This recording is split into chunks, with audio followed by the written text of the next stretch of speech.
Hello and welcome to the Powerfish Podcast. I'm Fish. And I'm Ben. And today we are going to be talking about if parents should monitor and track their child's social media use. But first, I got to tell this story. I was reading a book on communication. It's a all right book. It's called How to Talk to Anyone. And the author is a little bit older. She seems a bit old-fashioned. There's some of the things I didn't agree with, some of the things I did. It was a great book. Point being, I want you to guess what she, instead of the word mishap or goof or, whatever other words you can think of for that, her word for a goof. And this is a book on communication? Yes. That makes it ironic.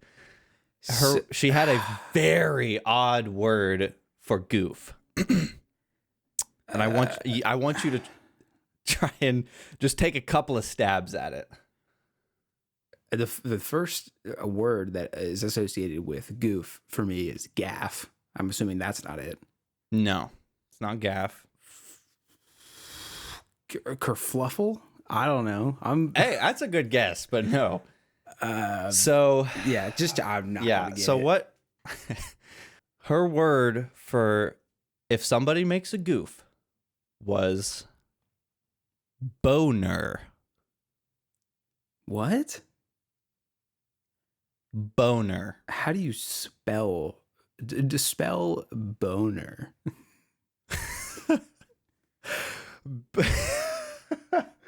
B-O-N-E-R. So just like what I'm thinking, well, the word I'm thinking is the word she used. That's correct. She said, I'll use it. A word she said it in the book, a way she said it in the book was, quote, if somebody makes a boner.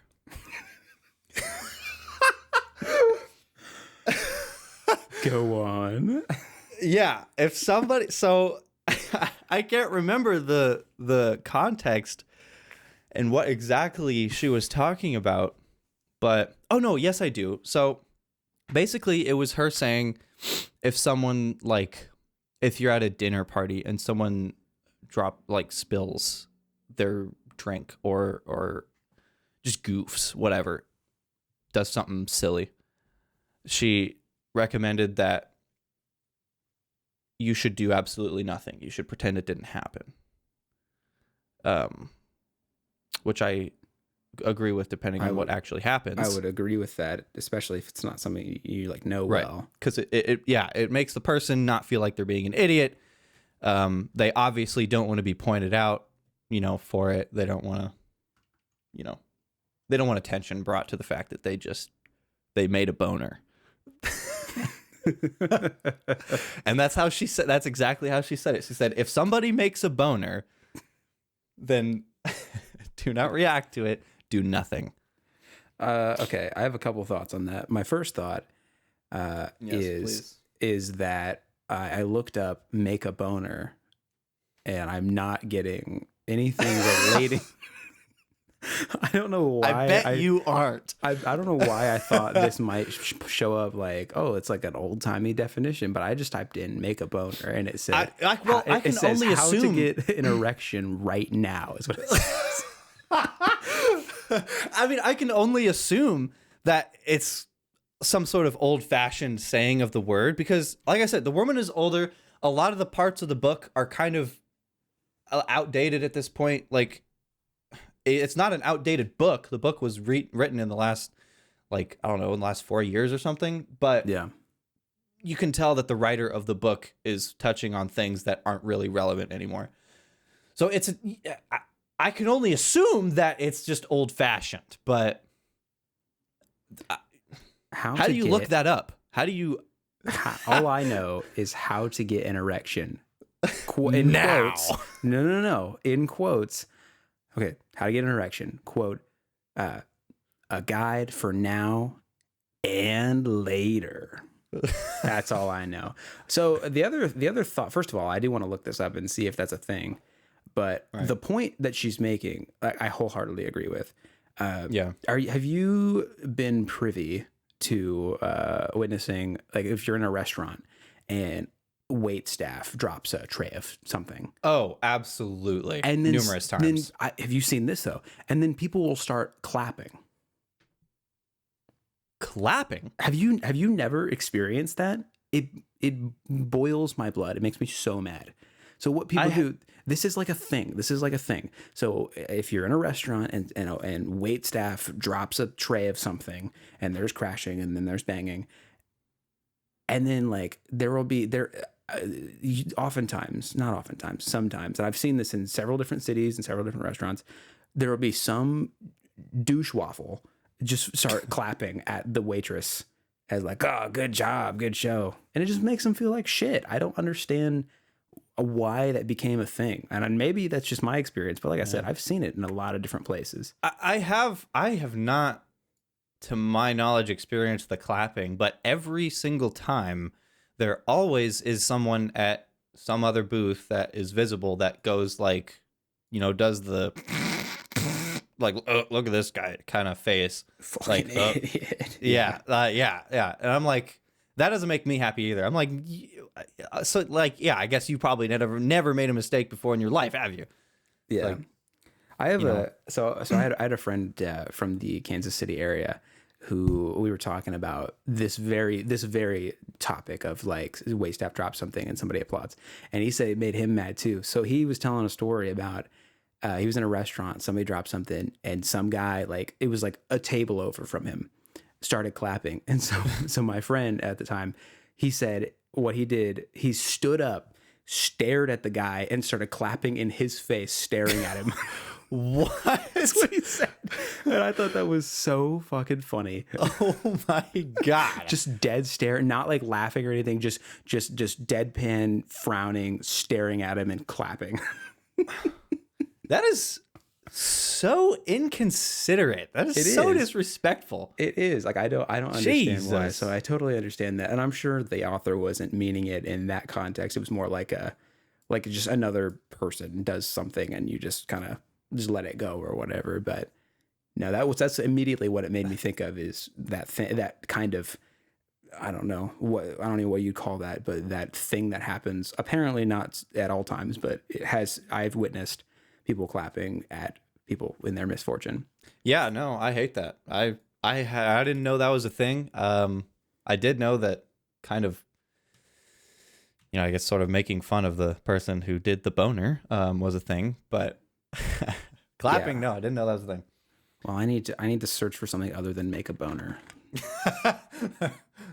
Yeah, no, I am not finding anything. Huh. I don't know if that's just like her own manner of speech. That's an odd, like, that's just manner of speech to conjure up upon yourself. Okay, what is the origin of the word boner? According to the dictionary, it means erect penis. Well, I mean, yeah. So the origin of the word boner came straight into our English language, meaning... Nope. Speak. Okay. Boner also means a blunder or mistake, although that is a more dated use of the word. Okay. All right. Where's that from? The English language and usage. Is that where I'm at? Something. I don't know. Okay. So we have... All right. Case closed. It's just an old saying of the word. Yeah. I have absolutely never heard that usage. That is hilarious. And I'm going to clear my history of make a boner search and related searches. That's good. That's hilarious. Okay. So we today are going to talk about parents and how they interact with their children being on social media. And that kind of opens the door in general to how involved parents are in kids' lives in general. And that got me thinking about a conversation I had with my mother recently, and it was hilarious. And it involves you. Oh. So I figured now would be a good time to share it, because I have not told you about this yet, but it was funny.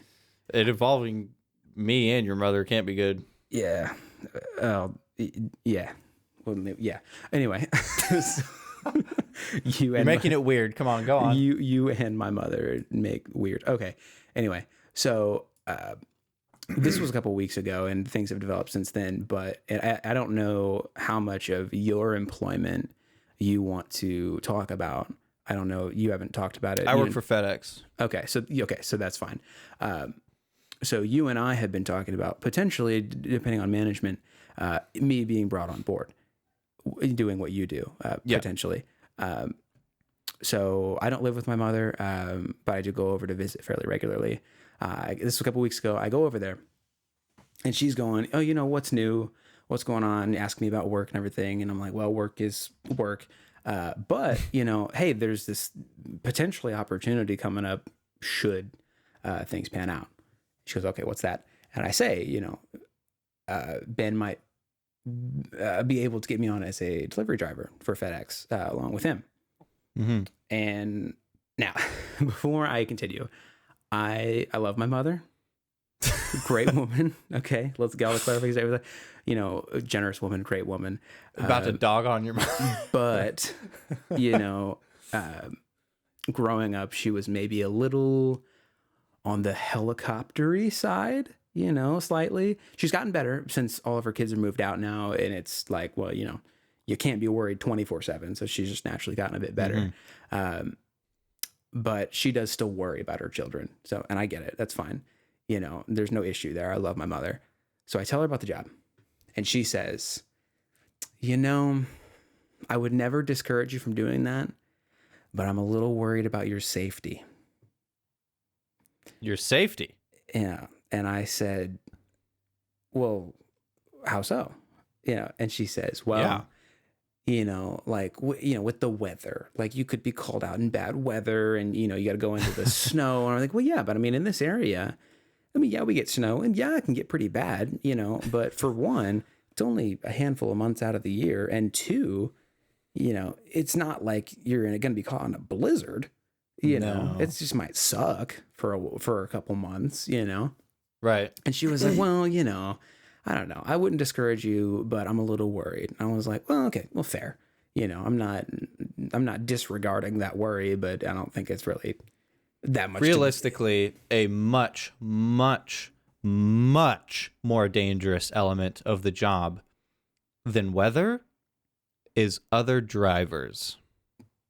Yeah, I don't even think she mentioned that. That is a good point. Well, let me get to the funny part.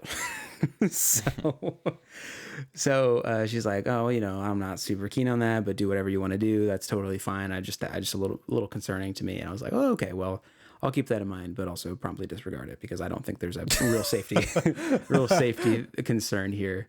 No. And then she goes on her phone, and she's on her phone for maybe 2 minutes. And we're just kind of talking back and forth while she's looking at her phone. And she comes back and she says, oh, here's a job that you should apply for. This would be a great job for you. Prison guard. What? And I said, don't you think that the potential dangers are higher in a prison guard role as opposed to a package deliverer? And she goes, and it's not all the way through the funny bit yet. And so I say that, and she goes, well, it's not like you see it in the movies. And I'm well, no. However, I guess. However, if I go to work as a FedEx delivery driver, a couple months out of the year, it's going to be a little snowy. But if I work as a prison guard, 100% of my shifts are going to be with convicted criminals. So don't you think that one of them might be more dangerous? Well, she's like, well, it's not like you see in the movies. You would be fine. I'm like, I know I would be fine. I know I'd be fine either way. I'm just saying comparatively. Why do you think your mother is... There's obviously an enormous bias going on. Where do you think that's coming from?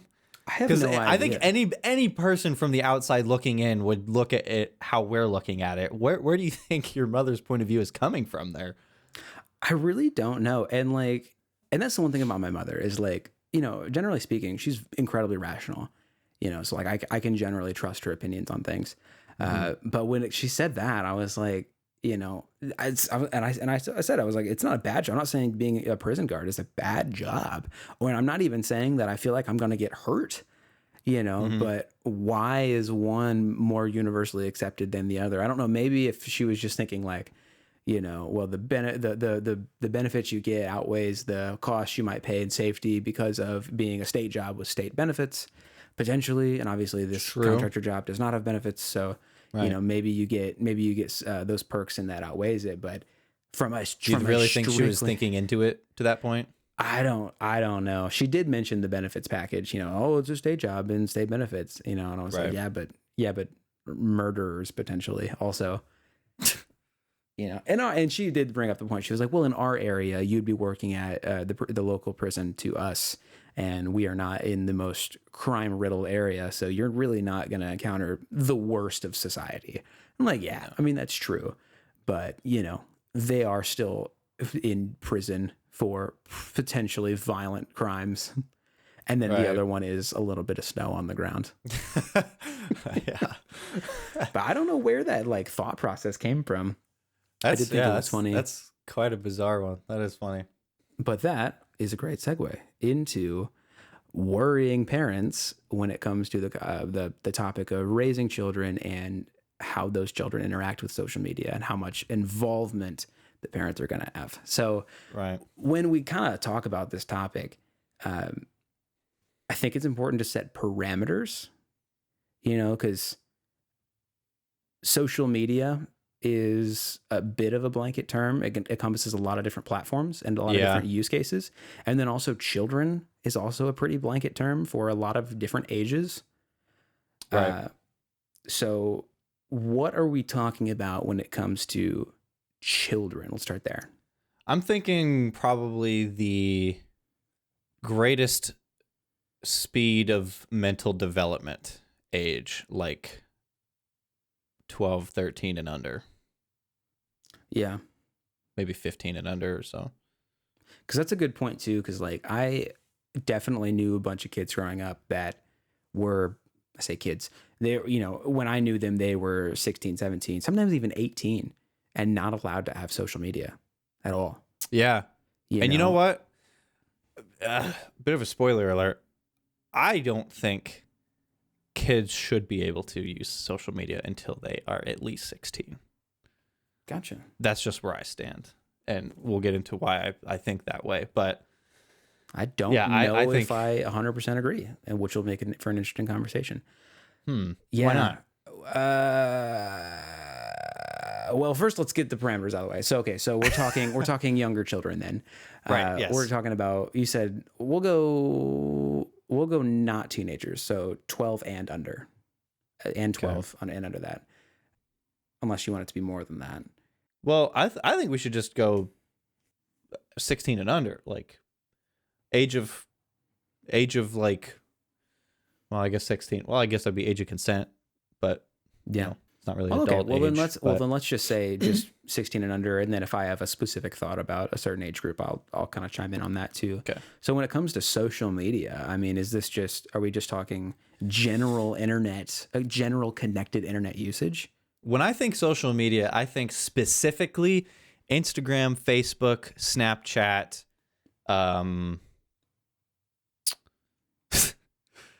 Twitter, I guess X, formerly known as Twitter.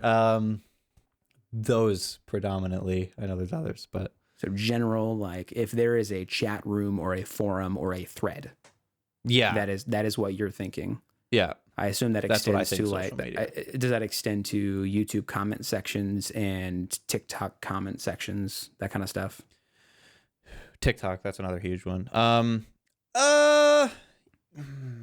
Yeah, I mean, I would consider YouTube a form of social media, but it's certainly not in the same category as those apps.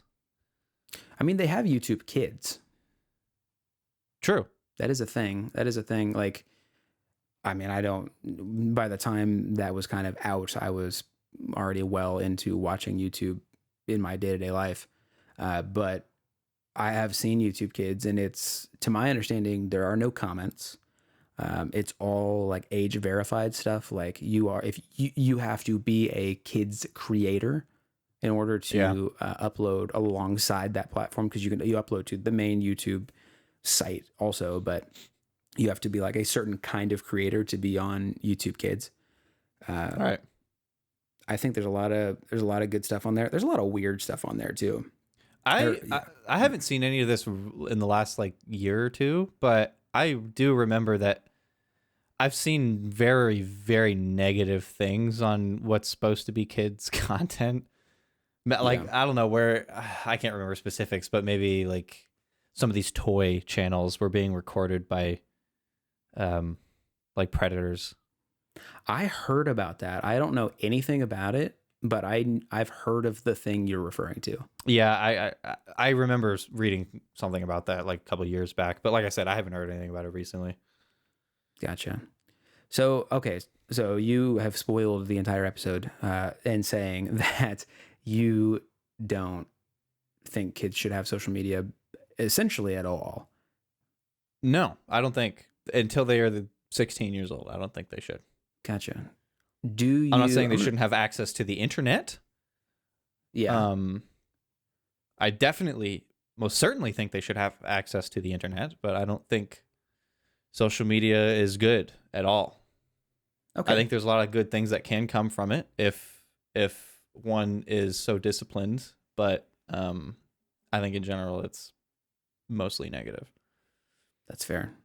So I guess I'll question you then. So what places on the internet would you give the green light to?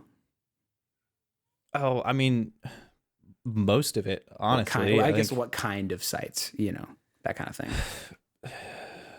Like blog sites, YouTube, video game sites. I would say most of the internet. I would say the vast majority of the internet. Honestly, or maybe social media, but with a strict time cap. Yeah. I think it would be, I would be okay with. Yeah, that's one thing that I'm big on. So, I mean, full disclosure, neither one of us have children. And we are currently punching absolutely nowhere in our league. Yeah, no, we do not have children. I don't not plan on having children, but as of right now, we're well off. So as far as experience goes in the realm of having kids and having to have these parental controls is none, absolutely none. Right. But it's kind of related back to honestly the story I told earlier. To relate it back, being a kid. Yeah, we have been parented before. I've been parented, and specifically my parent was a little more involved in those categories, a lot of it. So I guess maybe that kind of influences the way I feel about it. But I mean, to be honest, I really kind of view it as a self-exploration kind of thing, and not specifically with social media. That's why I would think that access to the vast majority of the internet is important, because I think kids need access to information. Whatever information they might want. I think that is incredibly important for self-development and growth. Yeah, I don't think I even thought of that distinction until you just said that. You said, the internet, but not the social media. And I guess in my brain, I lumped them together. But I think that's kind of a good distinction to make. You can not have a social media platform or a social media account, but you can be a member of the internet. Right. So that makes sense. I mean, so as far as like ages are concerned, in my opinion, once you get to be like 13, I would maybe open it up. In my use case, I'd maybe open up the possibility a bit more to having something like that. But I think I would have it with some sort of parental control, but I don't know kind of to what extent I would open that up to be. I'm not honestly a big fan of parental controls. Me neither, which is ironic considering I just said that I think a strict time cap or nothing at all until the age of 16 is what I would recommend. But social media just it breeds comparison Yeah. to yourself, and that just poisons the mind. Comparison is the enemy of joy. And Yeah. if you are comparing yourself to people on social media, then it just straight up goes downhill from there. Well, Especially if it you produces use it a lot. insecurity. Yeah, absolutely. Yeah. Yeah. And that's one of the reasons why I dislike it so much. I mean, you can Google a study for anything to support pretty much any ideology anymore, but there has been studies that have correlated, I wouldn't say it's not causation, but correlated social media use to depression in teenagers. Yeah. And comparison is absolutely a factor that can make someone depressed. Yeah. No, absolutely. And I mean, I definitely saw that, you and I both, were born around the same time. In our like mid to later teen years, that's kind of where children and social media kind of took off. Because before that, it was still, and the internet was around, but social media was more of a young adult and older kind of thing. But I feel like around the time that you and I were in junior high and high school, that's really when kids started getting a hold of social media. Mm-hmm. At least that was my experience. And I saw that absolutely. I mean, there was tension and there was, jealousy and whatever, and who said what when, and Yeah. that kind of the inter fighting that went on in school. I definitely remember that. Right. And I wasn't big on it. I mean, so I'm in a relationship, and we've talked, my partner and I have talked about how we would want to raise a kid and what kind of rules and expectations we'd want to impose around. We had the conversation generalized to just technology in general, but social media kind of falls in that category. Right. We also kind of, I don't think we would say we set a boundary on time necessarily, but how you use the time. And this kind of excludes social media from the conversation, so this isn't super applicable, but like we wanted technology in general to be a family activity, whatever Right. that mean, movies, games, whatever that is. But the thing about social media is that while it's socially connected, it is purely internet based, and you cannot really, I don't know how you would make that into a family activity, because that's how it would make me comfortable. Not only are you getting the, family aspect of we are bonding over this medium, but you also get, just by the fact that you're there, you are monitoring the activity. Right. I don't know how you would use that as a family thing. Yeah, I don't see a way social media could be a family activity. Unless it's like YouTube. YouTube, absolutely. Visual, like videos and content, absolutely could be. But that's why I didn't really put YouTube in the same class as social media. I don't think. Yeah. No, that makes sense. You're not going to get together as a family and then just start doom scrolling on TikTok. You're just going to get together as a family and just pull up Twitter on the TV and just scroll. Yeah. That's not going to happen. Like, no. Yeah. Yeah, no, that's kind of what we talked about with technology in general, but it doesn't really apply there. So as far as like social media in general, you're right. I think, I kind of went into this conversation thinking, well, I want my kid to experience things online, but I think you might have already kind of converted my mindset, because I didn't think about it from that angle of like, there is a distinction between just the internet and socially connected internet. At like all, right. the platform is for its own purpose to be connected. Yeah, and something I think you said that changed my mind a little bit. Maybe I don't think a time cap would be good, because what a time cap could do is breed the idea of scarcity about social media. Right. And it could potentially make the kid want to be on it more because they get it less. And I would not want to breed that mentality. Well, yeah, I mean, that's kind of like a parenting thing. I mean, when it comes to when you have the conversation of what is my child going to have access to and what are they not going to have access to. Right. If you ban something or significantly diminish the time access to, it's going to make them want it more. And then whenever those freedoms are granted because they're an adult, they're going to be all that more set on getting back for the lost time. You know, same thing with like, this is my opinion, but same thing with like candy or something. Yeah. You know, if it becomes like this is a treat for special occasions, or this is a reward for doing something well, you know, when they no longer have those restrictions, they have this association with this is what I get for as a reward, or this is what I get periodically, but there is a scarcity, like you said, a scarcity with it. I'm going to indulge as much as I want because now I'm free to do whatever I want. Yeah. And you don't want that to be the mentality because, I mean, people already have social media addictions. You don't want to create the idea of this is a special time for me to do this. It should not be a special time. I think time caps would create that. Yeah. So you'd have to find a way to integrate it. I think the best thing you could do, I think what I would try to do is do my best to educate. Because at the beginning of this, I did say that I think social media is fine with a well-disciplined individual.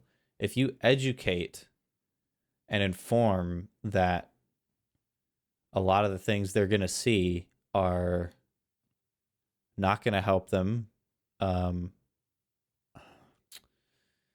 don't know if you can help that. If you try to, like, if your kid starts following, like if you have a daughter and she starts following women that are Instagram models and starts comparing herself, I don't know if any amount of you telling her that that's not good for her is going to get her to not compare herself to them. I don't know if education in that regard is enough.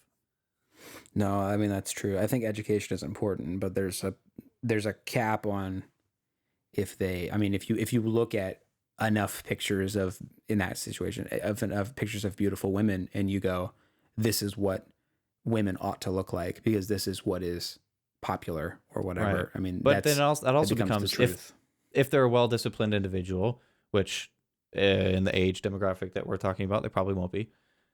I mean, where do you draw the line where comparison can potentially become inspiration? You know? Yeah, depends on the source. You know, like it depends on, you know, what is being talked about, you know, in the media that they're consuming.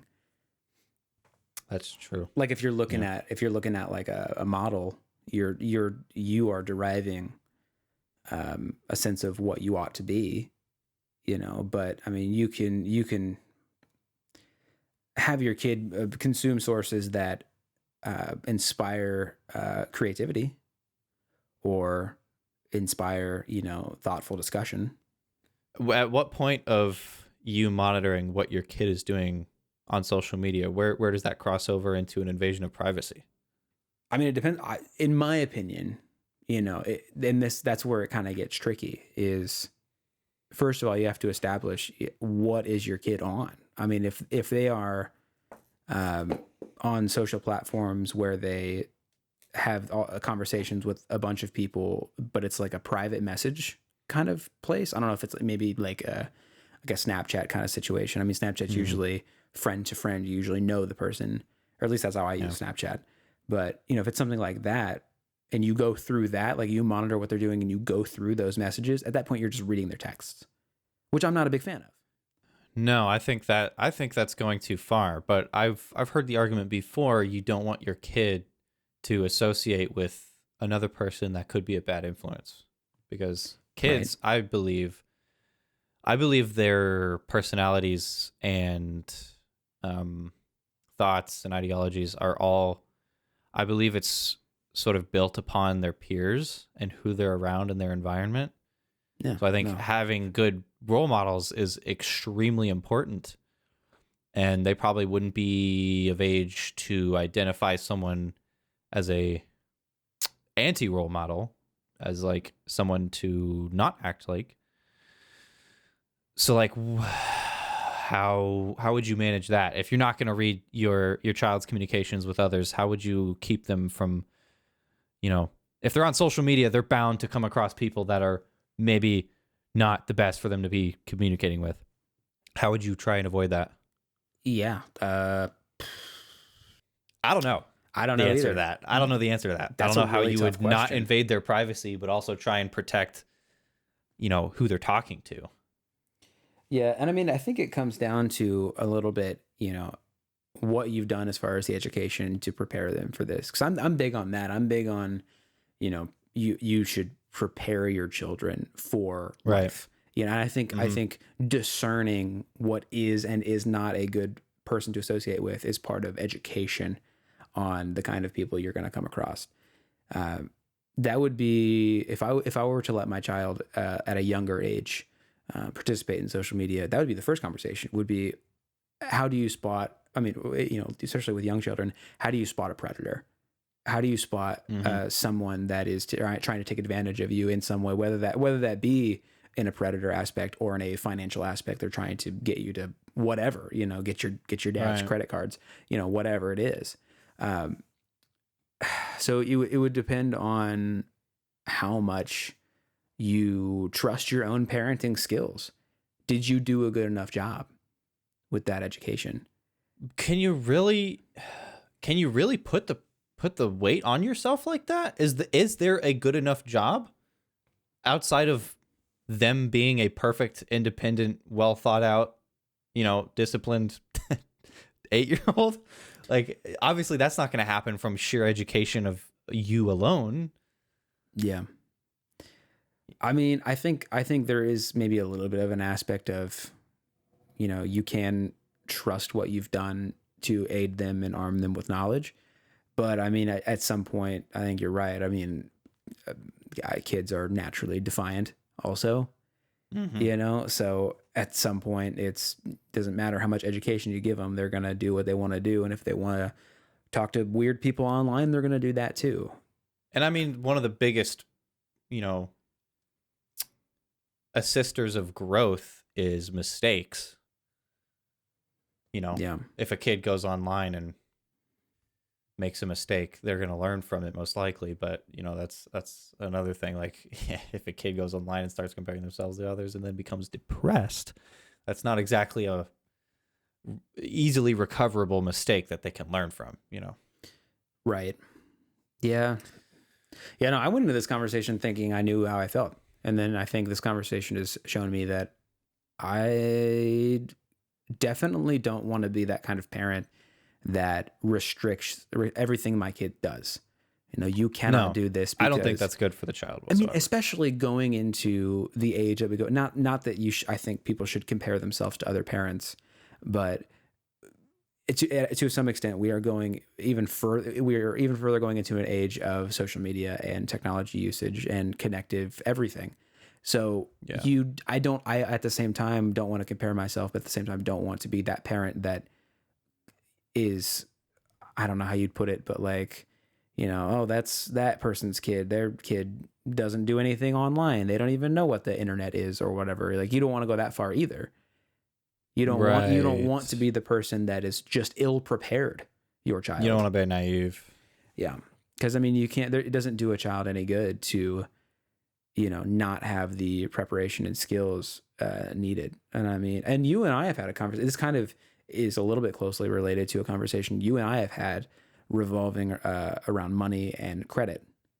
You and I have had the conversation of where I've said, if I have a kid, I believe we should educate them and get them involved in credit as early as possible. Because you need credit. I mean, unless you're sitting on a boat full of money, and you could just cash flow everything, which most people are not, you are going to need to take out a loan in your life, whether that be for a home or a car or school or whatever, so it doesn't do, it not only does it not do any good, it is an active disservice to your child to not get them involved in and prepare them mentally for what credit is. And that was me.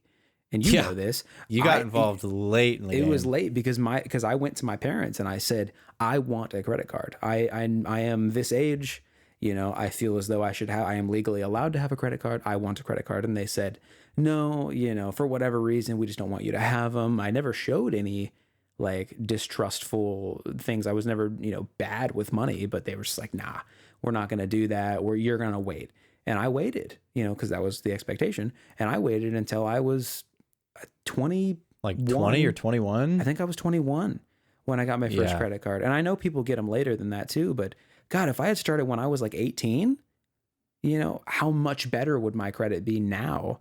Being that I'm looking to buy a home in the next couple of years, in about 2 years, my credit would be that much better, and I could get that much better rates because of it, and it wouldn't have set me back so far, So that's kind of relates back to the conversation of the internet and also social media, in a way. I don't like the way that made me think, actually. So in a way, I said, let me get there. In a way, I said, get them involved early and arm them with knowledge. Do you superimpose that on top of the conversation of social media? Get them involved early and arm them with knowledge.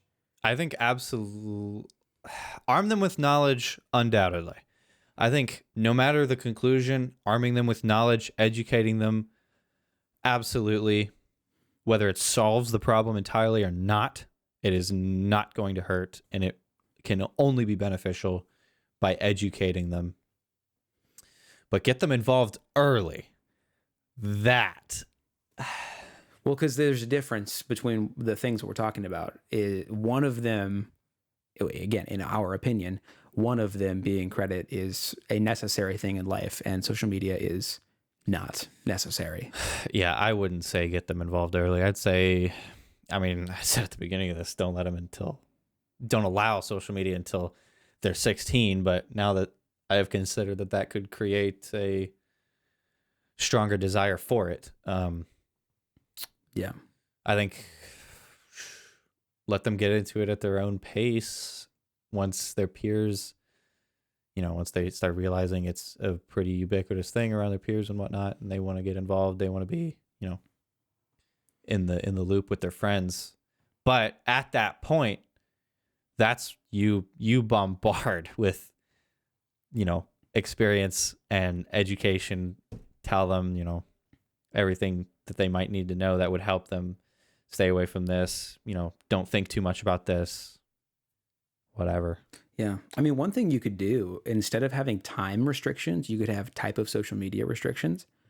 And you start them out, and I don't know when you start them out. When you start them out is completely up to you. But when you say, okay, we're opening the door to social communication, you start with texting, and then you move up to something like Snapchat, where it's mainly text based, but you can have additional friends, and there is discovery and these things that you can play around with. And then you move up into, certain maybe forums or certain things, maybe restricted to a couple different kinds of communities, but they are just general public forums. Here's the thing with that. Restriction on specific subcategories of a particular social media. Kids are freaking smart. They're going to find a way to most likely get around it. Yeah. That's always the risk. When I was a kid, my dad did put all different types of parental guidance restrictions on all the devices that I had. This helped that I grew up in a very technologically ubiquitous environment. So I was very tech savvy from a very young age. So I pretty much every single time found a way to get around it. But I think most kids are growing up very tech savvy anymore. Yeah. There's always going to be a new workaround for anything, and that's true. There were child blocks on the stuff that I had, but it wasn't anything super sophisticated because my parents are not super sophisticated when it comes to technology. It was mainly just the Wi-Fi has a password on, or not the password, but like a block on the Wi-Fi itself. But then you have a cellularly connected device, turn off the Wi-Fi.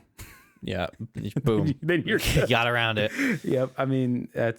yeah. So Yeah, that my that dad was would sometimes download apps on my phone, parental guidance apps. And sometimes these were so poorly designed, it was just as simple as uninstalling the app. yeah. That's a good block. Yeah. Just Honestly, there's a block on here, and you're just like, well, disable that. Okay, you're through. I think a tough one for them to get around, at least at first, would be whitelisting through your internet service, whitelisting websites Yeah. or category whole categories. Yeah, I mean, and that's pretty much what was on ours. That I is think it if was they like don't have a phone, like a cellular phone. Yeah, that's pretty much what was on ours. Was any explicit material was banned and blocked. You know, Yeah. which and I don't even think it was blocked. Even it was mainly it like would just let them know. It wasn't it didn't even stop you. It was just like it would send them a message that something was going on, and that was like the extent of it. My mother once found I was home alone. I don't remember how old I was, probably early teens. I was getting interested in the nakedness of women, and as you do at that age, as you do, and I didn't have. I think I had a phone at the time, so I don't know why I did this. I know I just said kids are smart, but I was stupid. So I got on my mother's laptop and neglected to clear search history or open an incognito mode. I got on her laptop and I just opened up whatever the browser on her home screen was, which was probably Internet Explorer, and just went to the search bar and started typing hot babes. But here's the thing. I couldn't figure out how to spell babes. I spelled it babies, babes, babs. I couldn't figure it out. So I left that laptop unsuccessful. You were your own parental control. That's right. But the thing is, my mother still came home and found, obviously, because as soon as you click the search bar, it drops down previous search history. Right. So her most recent search history was hot babes and like 3 other strings of incorrect spellings. And she called me over and she said, Ben, she had me sit down next to her. I sat down next to her. She pointed at the screen. She said, "What does this say?" Nothing in English. And I said, hot babies. And then she went down the list. She said, "What does this say?" And I said, hot babes. And she said, "Did you type this in?" And I said, "No." And then she said, "Are you lying to me?" I said, "No." And I said immediately after that, I said, "Maybe it was grandma." because now this was a great alibi, because during the time, I believe it was still when my mother was there before she left, while she was still there, my grandmother was there as well. And they both left at the same time, which left me alone is when I did this. But I said maybe it was grandma. And I got away with it. She didn't. What? She did not. Yes. Yes. How? What's your grandmother up to? I don't know. I don't know, dude. She didn't question me further. She then, I don't know what it was. I got my mother to start thinking about how it may have been possible for grandma to look those up, and she just took it and ran with it, I guess. It's possible. it's possible that she didn't believe me. In fact, it's probably probable that it's most likely that she didn't believe me and instead just took my explanation and ran with it because she didn't want to confront and talk to me about it. She didn't. That's probably what it was. That's hilarious. And I don't how okay, that actually reminds me of something in relation to sexual topics revolving around grandmothers. So let's go. Oh, whoa. So, okay. All right. So listen. Where could this possibly go? Well, give me a moment and I'll let you know. Okay.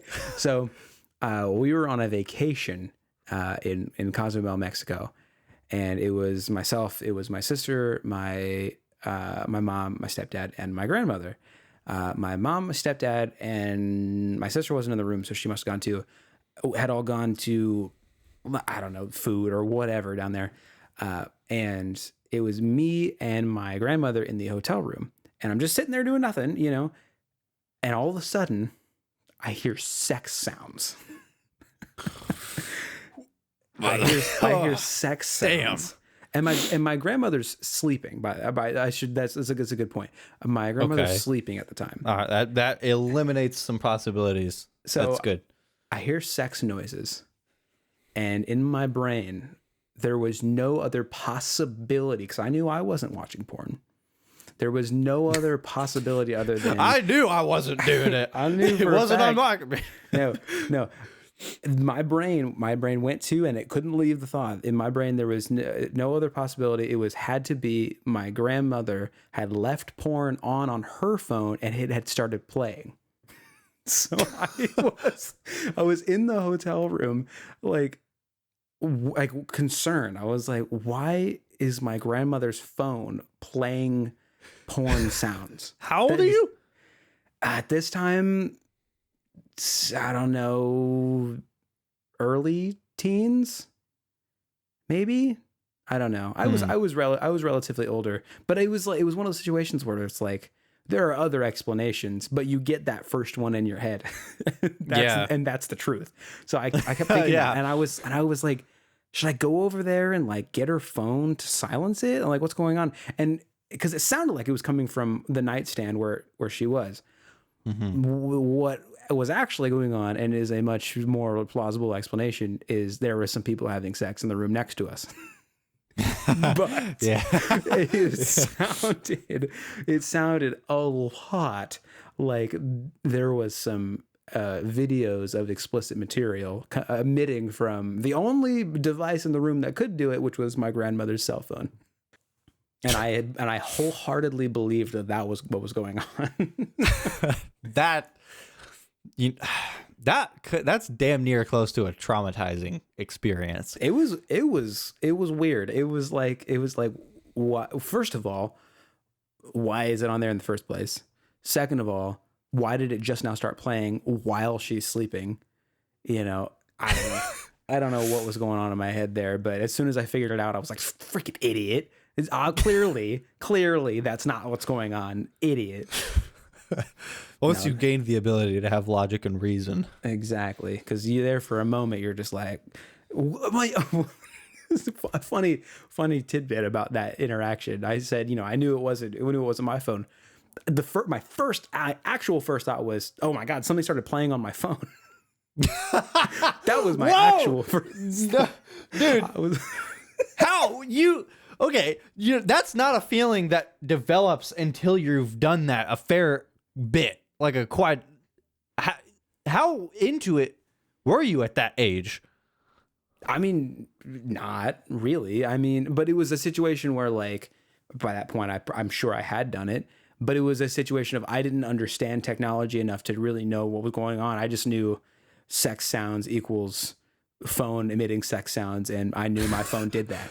That was as far as the thought process went. It wasn't like I had just gotten done looking at that stuff and it played. It was just a situation of like, I know that stuff can play on my phone, So yeah. So I thought it was me at first, and then I grabbed my phone and looked at it. That's not it. And then I was like, well, there's only one other phone in the room.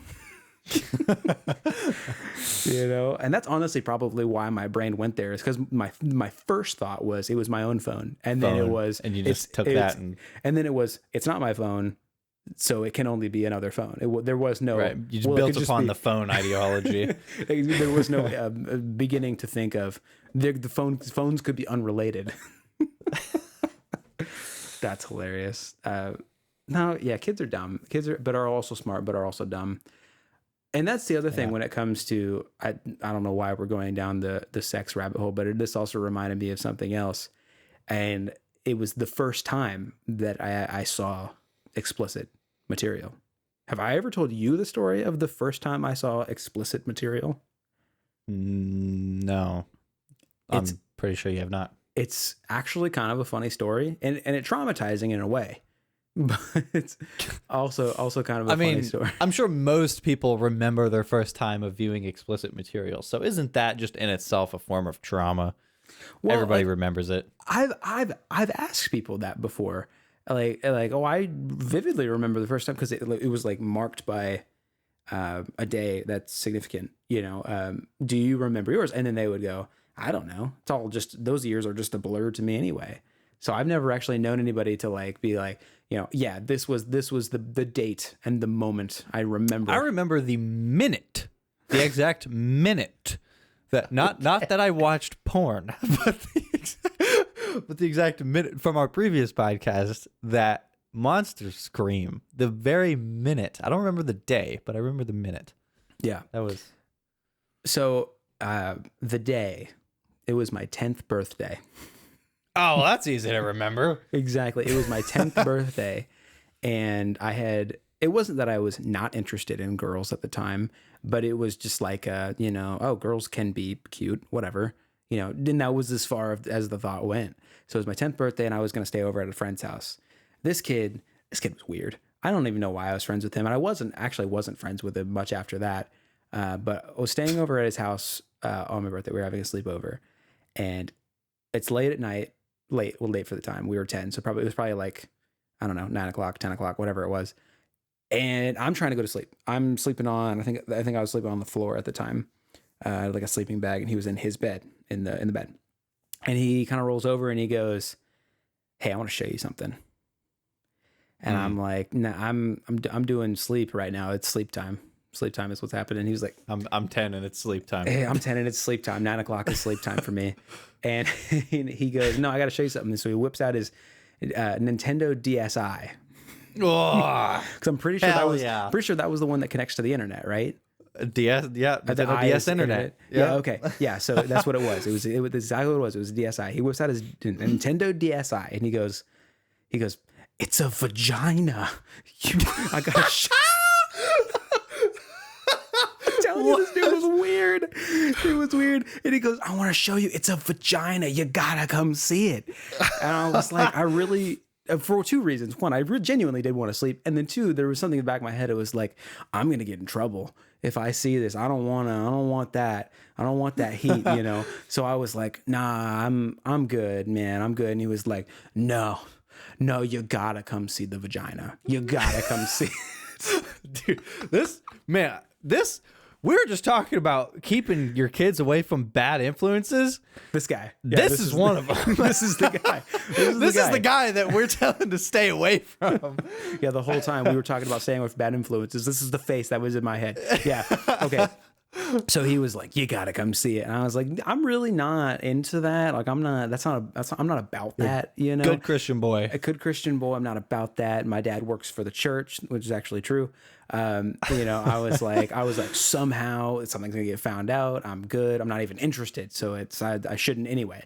It was just like, I swear to God, for like 30 minutes, pestered me. You gotta come see the vagina. You gotta see the vagina, bro. It's so important to me that you see this, you know? And so I told him, and he was like 10 or 11 too. It wasn't even like he was 16 and trying to like be a teenager influence on me. He was like my age. And so I'm like, okay, if I come see this picture, can I go to bed? He was like, yeah. Oh, dude. Yeah. Like, dude. Yeah. Bruh. So I go, and look at this freaking man's crusty for a reason, crusty Nintendo DSi screen. And there, sure enough, is a woman's vagina. And it's not a flattering picture. It's a freaking close-up. It's a freaking close-up of the woman's situation. And I had never seen that before.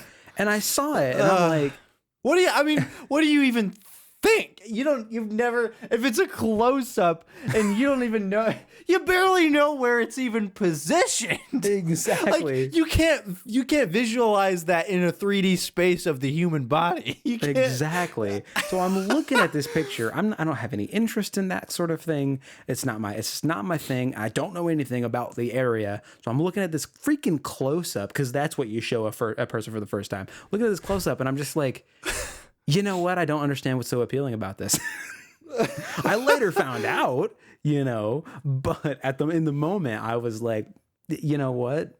This was not worth the hype. Yeah, I bet that's what you thought. Exactly. And that delivery medium, you can't really think much else. Freaking never seen it before, don't know anything about it. Close-up image on a Nintendo DSi late at night on your 10th birthday is potentially the worst place you could ever experience something of that nature. Oh man. Yeah. No, my first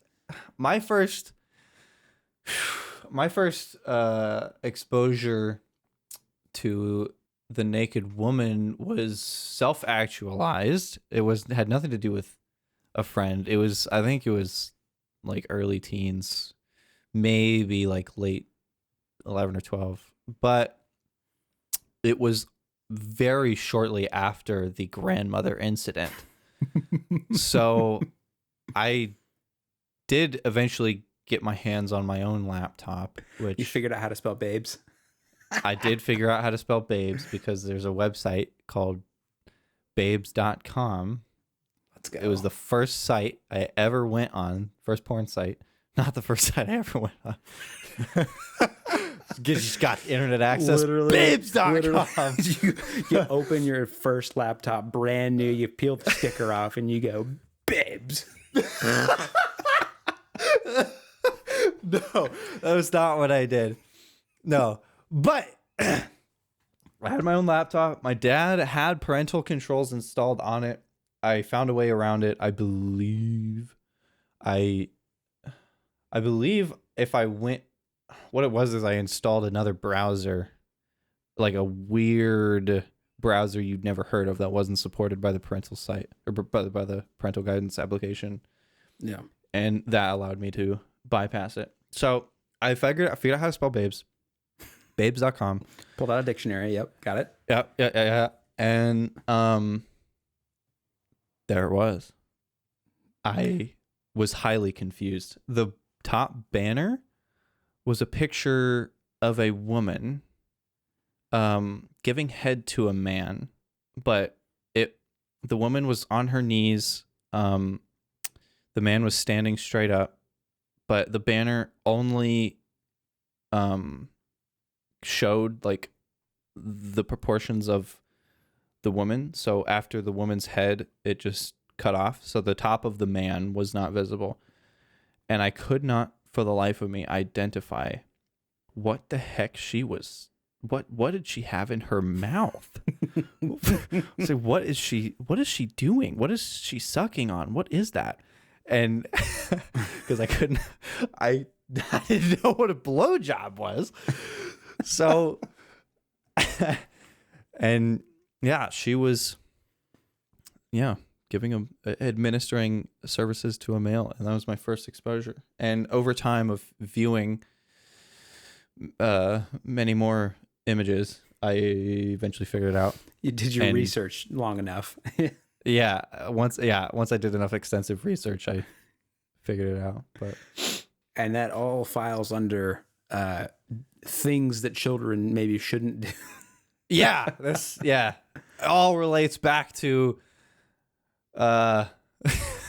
monitoring your kids' usage. So here's a question that I have you know, obviously there's like the stereotypical people talk about like the birds and the bees, you know, conversation. I never had anything like that. Mine came incredibly late. Incredibly late. I had figured it all out before I had the conversation, and I just played along when I actually got the conversation. See, that's the worst because like when you already know what they're talking about. Because like when you're a young kid and you have no idea and you have the conversation, I imagine it would be something like, you know, oh, that's an interesting thing. I did not know anything about that. It makes me curious, but now I know what it is. But when you already know and have participated, that would just be awkward. Yeah, I just played along. Yeah, it was fun. I had nothing like that. It was an unspoken thing in our house. And then I became old enough to the point where they were just like, I'm sure you're aware. And that was it. I was aware and they knew it. And that was the end of it, you know, and that just wasn't a thing in our house. But yeah, that's an interesting kind of conversation of how do you don't let porn be a kid's first exposure to sex. Just also don't. that. But how would you, I guess is how I want to phrase that. How would you approach the conversation if you had a kid? Shit, would you approach the conversation? Yeah. I don't think I would make it the conversation. I think that's silly. I think building up to one monumental event is silly. I think sprinkling education into them as things come up is better. I agree. No, I feel that way about most things. I don't think for most topics you should have a sit down serious discussion with your kid. It should be they gather information over time. It's just like that's a thing people do. Whatever. And you go on, and then a couple whatever later, it's just like maybe the kid has a question for you. What is this? And you go, oh, it's just it's a connection thing, whatever, committed relationship thing, whatever, however you want to approach that. And then you just be like, yeah, it's a normal thing, but if you're curious, there are dangers, this and whatever. Honestly, same thing as before, just educate. Yeah. But I think making it this one big talk, this moment in history, I think honestly that discourages questions. I think it makes them feel uncomfortable about it because it's some sort of sacred or embarrassing or whatever act that would warrant it to have its own dedicated moment conversation.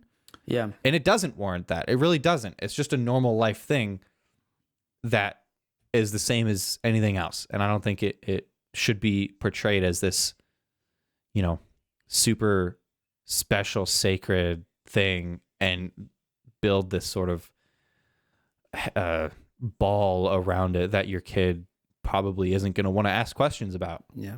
Well, it's kind of a situation where if you have such a serious one-time conversation, even if you're unintentionally doing it, you're kind of setting an expectation of, all right, this is a weird topic and this is, we're going to give you the information and then we're not going to talk about it again. That's kind of the honestly, vibe of it. And that shouldn't be whether what you're trying to accomplish that or not. That is the picture it portrays. Yeah. Or it's like, there's so many stereotypes you see in movies and portrayals of this. You see, it's usually like the dad is generally how it's portrayed. And the dad's like, oh, I don't want to have that conversation. And then they go and sit down and it's really awkward. It's like, all right, buddy, this thing. And then they go on with it. And it's very clear that the dad's uncomfortable. And I'm saying that shouldn't be the way it is at all. No, it shouldn't be that at all. You don't have to be uncomfortable with it. And yeah. That is coming from two people that have never, ever been put in that situation as far as the parent giving the talk, I was.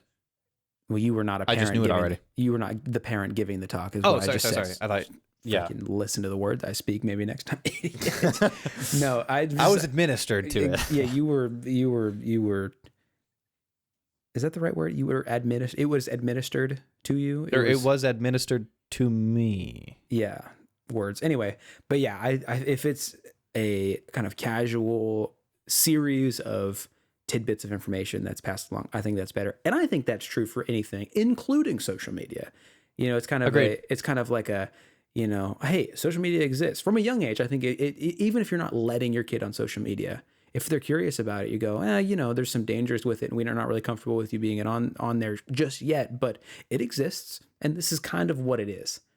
Kind of a situation. You let them know, even if they're not allowed on it yet, you let them know that it exists, and that it has dangers and issues with it. Yeah, and if you're not allowing them on it, giving them an explanation that they can understand of why you're doing that is incredibly valuable. One of my least favorite things, like tropes with parenting, one of my least favorite things is the because I said so. The do thing. Without the why. Mm-hmm. I can't stand that when I not only had that done to me, but also when I see that in other parents. It's a, do this thing or do not do this thing. Why? Because I said so, and that's the expectation. It's like, I'm okay, your mother. Well, yeah, I brought you in. I can take you out. Type phrases. Yeah, mothers and their threateningness. all mothers. I mean, it's a parent thing. I mean, there's definitely a lot of threatening dads. I for one, I was gonna say I never had a threatening mother. My mother was one of those people that she'll tell you that she'll knock you out, but would never. But anyway, no, I don't like that, because I said so mentality. And I think it's another one of those things that leads to, well, because I said so, I'm going to do it anyway. When maybe you had valid reasons for saying no, and then now it's like, well, they don't know why you said no. They just know not to do it because it said so. And now they're going to feel defiant and do the things that were actually dangerous. Yeah. And not know the reasons why they shouldn't be doing that because the parent neglected to tell them because they said so. I mean, the most, I don't know, the most poignant example that I can think of off the top of my head is hey, look both ways before you cross the street. Why? Because I said so. And then they're just like, oh, forget that. I don't freaking do whatever I want, whatever. And then they get hit by a car because they didn't know. They didn't know that it could cause danger. I mean, you could imagine that they would infer that information, but when kids are young, not everything maybe is they won't. Quite that obvious. Yeah, that's like I said, that's the most poignant example. But it's like if you don't let them know what the danger is, they will maybe not take your warning seriously. Yeah, and that's again kind of a thing that can relate back to social media. So where have we landed? I think we've landed a bunch of nowhere on that topic. Both of our minds have been changed in some aspects, which I think is good, but inconclusive. I don't think there is. I think even if we did come to a conclusion, any answer we give needs to be manipulated and adjusted depending on the temperament of the child. And also, any of our opinions and information we give can be promptly disregarded as we are inexperienced. Correct. We don't actually know anything about anything. Yeah. No. And we are not parents. Like I said, I mean, the only qualification I have to speak on that subject is the fact that I was child. And child had parent did things. And all we can speak of is how we wish we would have been parented. But that's the thing is like when you are a parent, like I've said this forever. Like I don't want to have an iPad kid. I don't want to just put a tablet in my kids' hands to pacify them so I don't have to deal with them. But at the same time, not at the same time I'm going to do that, but at the same time, I can understand why a parent would do that, and I understand, I can recognize I have enough, what's the word I'm looking for? Introspection, to look in myself and go, you know what? I could very much see a situation where I just don't know what it takes to be a parent, and I'm underestimating the burden of that and what a screaming child could make you do. You know, so maybe I will do that. I'm going to be as disciplined as I can to not to, because I want my kid to experience the world and be, have a healthy relationship with technology and social media included. But I get it. I get how hard it is to not just give in And by I Yeah. get it, I mean I've never experienced one bit of it, so I don't get it. But I can You can imagine. understand it. There you go. I can relate without having done it, I guess is what I would say. You But- can. What's the term? You can. If you have empathize, empathy, but you yeah. can't. Mhm. You can't. You can empathize, but you can't. There's a saying for this. You can empathize, but you can't. You're on your own. I have no idea what you're talking about. The word for relate, but with a thighs at the end of it. My brain goes relatithize. That's. I don't think that's it. I think it's it. No, Regardless, yeah, you got the point across. exactly. So let's wrap this up. Let us know what you think. We would love to hear other opinions because we just changed each other's minds very quickly just from talking to each other. So I'm sure our minds could be further manipulated by a lot more voices. Especially if there would be any, if any parent were to listen, that would be an interesting. Please. Yeah, That would be an interesting thing. Parents listening to this that are way more qualified than we are, valuable input to be had. Yeah. How do you raise a kid? How do you raise a kid with good morals? How do you raise a kid that interacts with technology and social media? Or have you raised a kid with this, the considerations that we've been talking about, and how did they turn out? Yeah. Or are you in the middle of it? Yeah. Are they Just let in us know. prison? Did you fail? Yeah. You don't have to tell us if your kids are in prison. Well, if my mother had her way, I would be watching over them. So, All right. Thanks for listening, everybody. And we'll see you again next week. peace out, y'all. Bye, everybody.